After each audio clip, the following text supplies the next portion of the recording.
Eventually, I pointed at the counter. Now ring me up so I don't accidentally walk away without paying. Right, paying. I'm an it. You are not. I got stern again before handing over my card.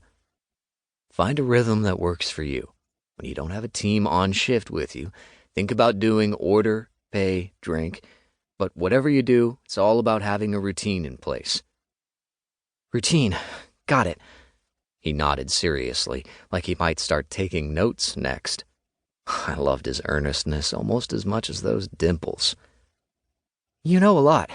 Former barista? Nope. Caffeine addict.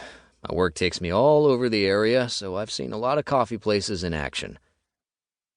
Bold brew was by far my favorite, what with the very inclusive LGBTQ vibe and regular seminars and workshops in the evenings for everything from safe sex to BDSM basics.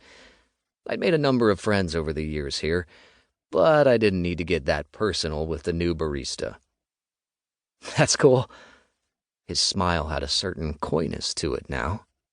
If he was working here, he already knew that this place was a hub for the queer and kink community in Laurelsburg, but he'd also undoubtedly been lectured about being discreet with the patrons, some of whom only came for the amazing coffee or were in situations where they appreciated a little anonymity.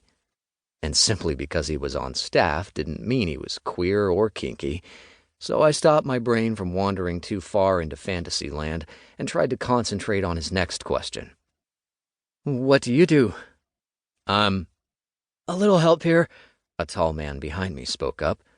The line behind me had grown 4 deep again, so I quickly stepped aside as the kid handed me my card back. Good luck, I called as I put my card back in my wallet and collected my drink. Thanks. I'm gonna need it. His mouth twisted. You'll do great. You're my new favorite customer. More dimples. Totally worth the price of bland coffee to see those. And I'd take being his favorite anything. Chapter 2. Levi. My favorite customer, if I was allowed to have such things in week 2 of my new job, came in right as the morning rush started to slow. We were back at regular staffing levels, the nasty summer cold that had whipped through the coffee house employees defeated, and even though Blake was closer to the register, I slid over right as Mr. Black Coffee came in. I loved him because he was easy. Easy order, easy to talk to, easy to look at. Eyes the color of faded jeans, well-trimmed scruff on his jaw, and the sort of broad build that said he could move a piano or catch a swooning heiress with ease, but still soft enough to be cuddly, without being a muscle-bound gym rat like... No, today was a good day. I was not going to ruin it by thinking about my ex.